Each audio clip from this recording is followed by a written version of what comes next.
بسم اللہ الرحمن الرحیم۔ بسم اللہ الرحمن الرحیم، والصلاة والسلام علی اشرف الانبیاء والمرسلین وعلی آلہ وصحبہ وامتہ اجمعین، اما بعد۔ عزیز طلباء اکرام، آج ہم سبق نمبر 96 پڑھیں گے، کتاب الطہارۃ، باب الوضوء من مس الذکر، اعلی تناسل کو چھونے سے وضو کا بیان۔ سبق کے موضوعات معمول کے مطابق ہیں، انشاءاللہ انہی سے متعلق بات ہوگی۔ مصنف رحمہ اللہ نے یہاں پر دو ابواب قائم کیے ہیں، ایک تو باب الوضوء من مس ذکر ہے کہ مس ذکر سے اعلی تناسل کے چھونے سے وضو کا بیان، اور پھر دوسرا باب جو ہم پڑھنے والے ہیں وہ باب الرخصۃ فی ذالک ہے، ذکر چھونے سے وضو کا نہ ہونا جس سے ثابت ہوتا ہے۔ گزشتہ سبق کا خلاصہ آپ کے سامنے اسکرین پر موجود ہے۔ آج کی ہماری روایت ہے باب فی الوضوء من مس الذکر، وبه قال حدثنا عبد الله بن مسلمة عن مالك عن عبد الله بن أبي بكر أنه سمع عروة يقول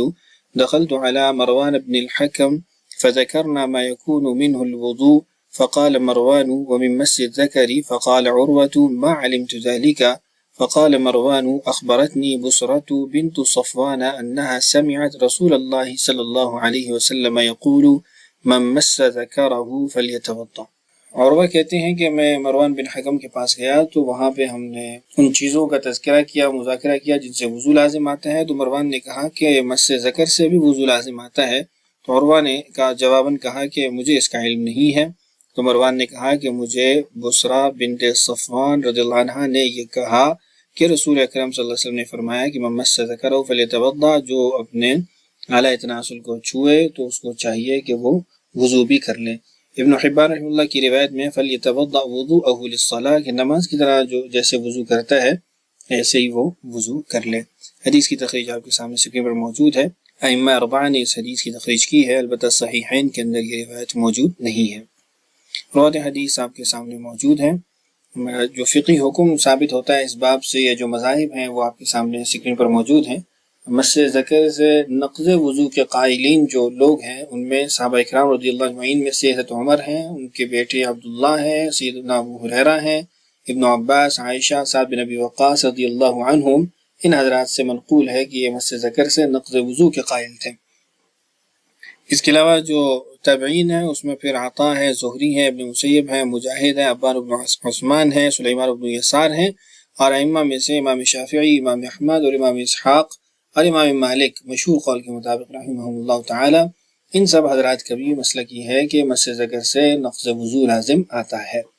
البتہ امام ثلاثہ جن کا تذکرہ ہوا، امام شافعی، احمد اور مالک، ان کے مذاہب میں کچھ فرق بھی ہے۔ امام شافعی اور امام مالک تو یہ فرماتے ہیں کہ باطن کف سے بلا حائل مس ذکر ناقض وضو ہے، یعنی ہاتھ کا جو اندرونی حصہ ہے ہتھیلی والا اس جانب سے، اور بلا کسی حائل کے، رکاوٹ کے، کپڑے کے اگر مس ذکر ہو جاتا ہے تو وضو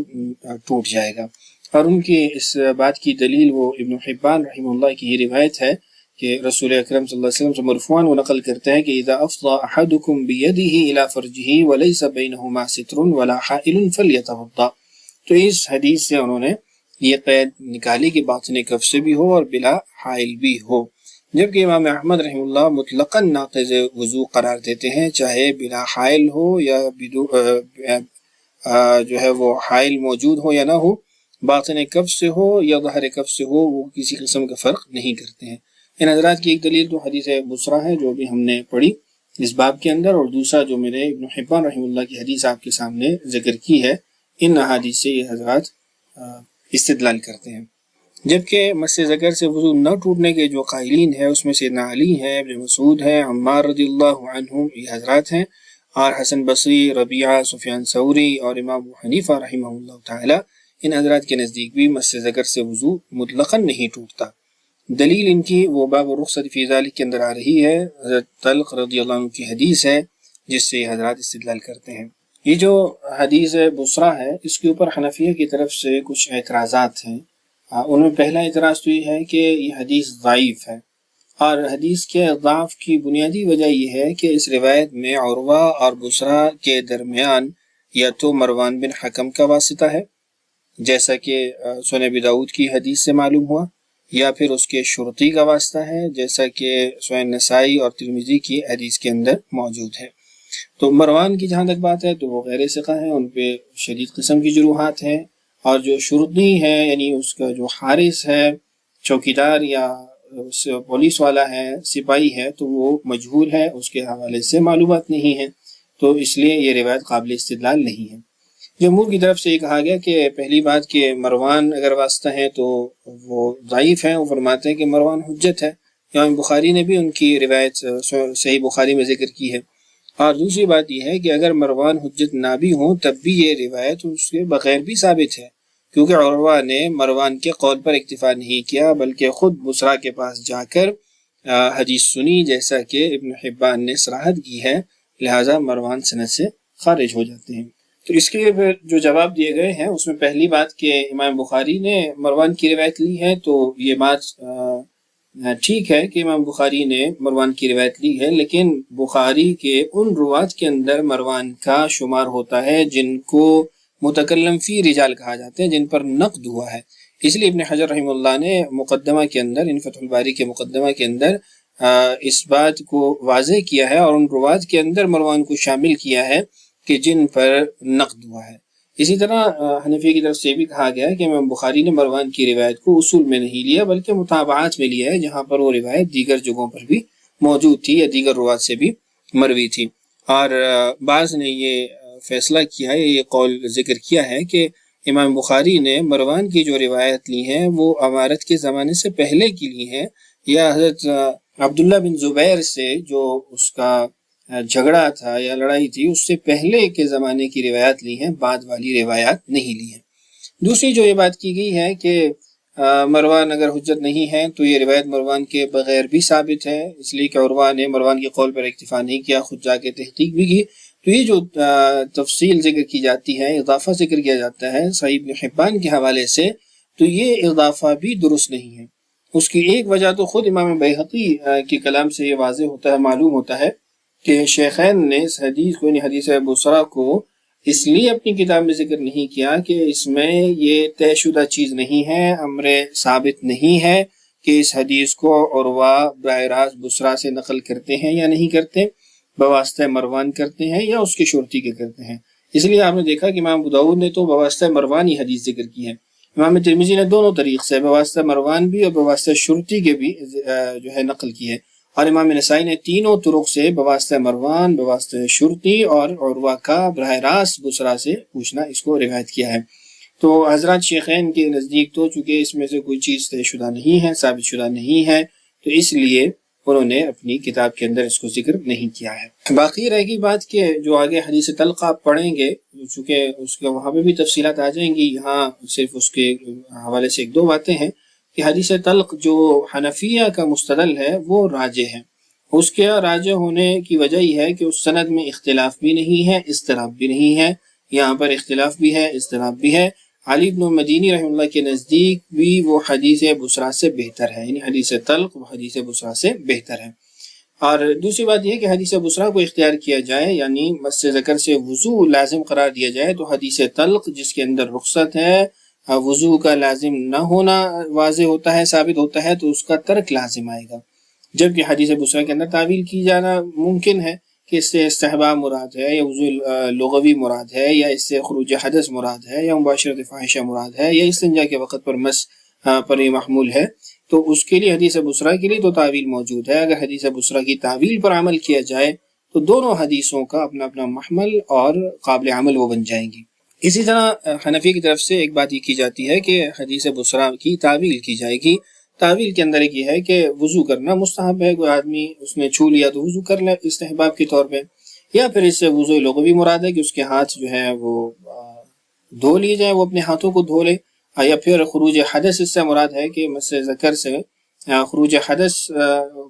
جو ہے وہ لازم آ گیا۔ بعض اوقات مس ذکر سے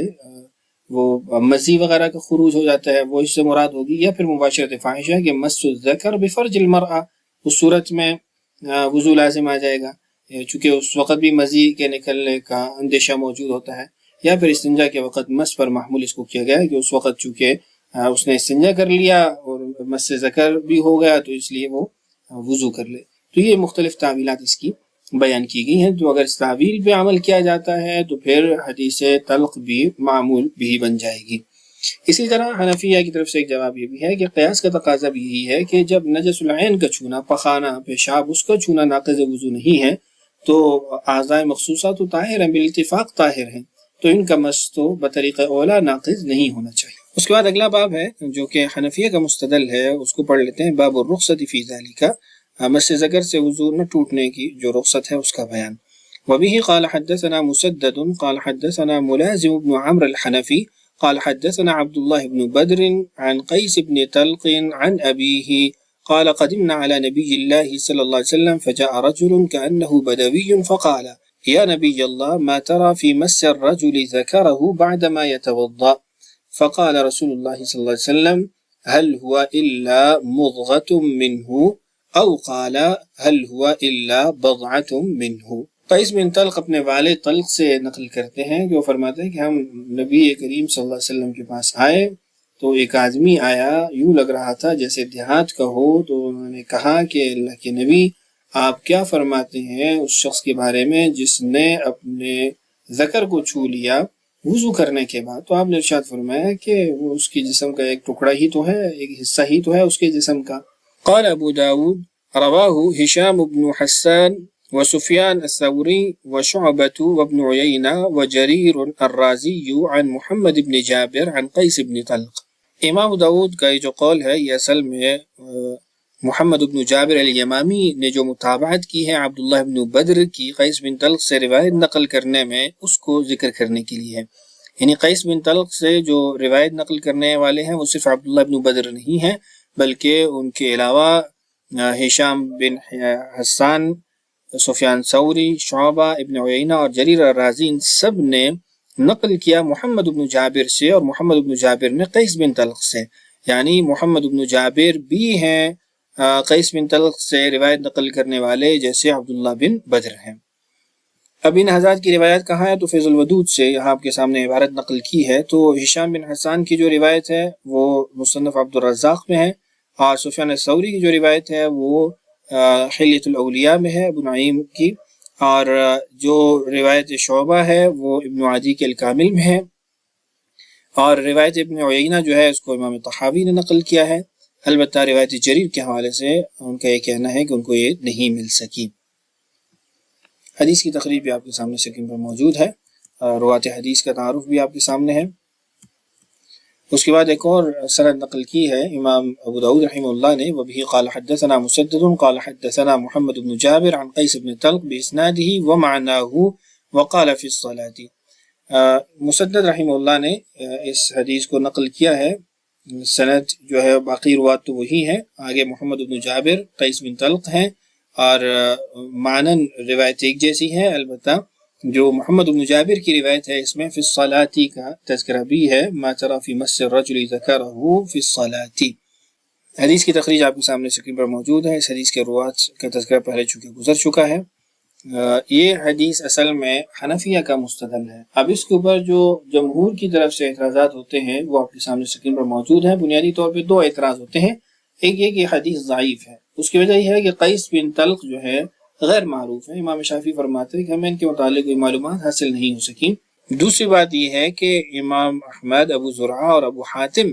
رحمہم اللہ تعالی نے قیس بن طلق کی تضعیف کی ہے۔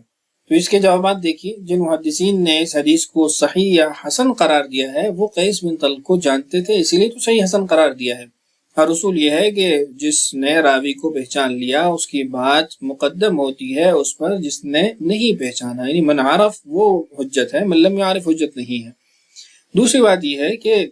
اگر امام شافعی، امام احمد، ابو زرعہ اور ابو حاتم تضعیف کرتے ہیں تو دوسری طرف امام عجلی ہیں، علی بن المدینی ہیں، یحیی بن معین ہیں، ان حضرات نے توثیق بھی تو کر رکھی ہے۔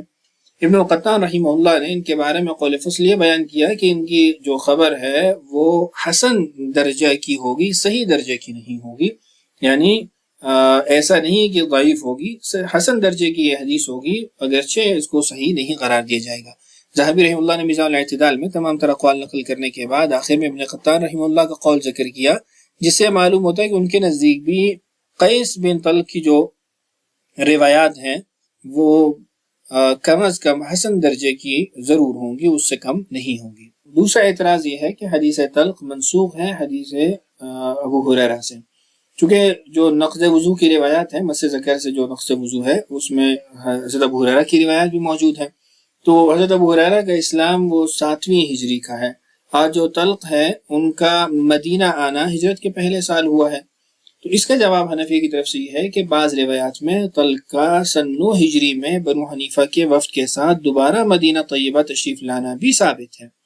اگر ان کا ایک بار ہی آنا ثابت ہوتا تو پھر کہہ دیا جاتا کہ چلو ممکن ہے نسخ ہو گیا ہو، لیکن وہ تو 9 ہجری میں بھی آئے ہیں، تو ممکن ہے 9 ہجری میں انہوں نے یہ حدیث سنی ہو۔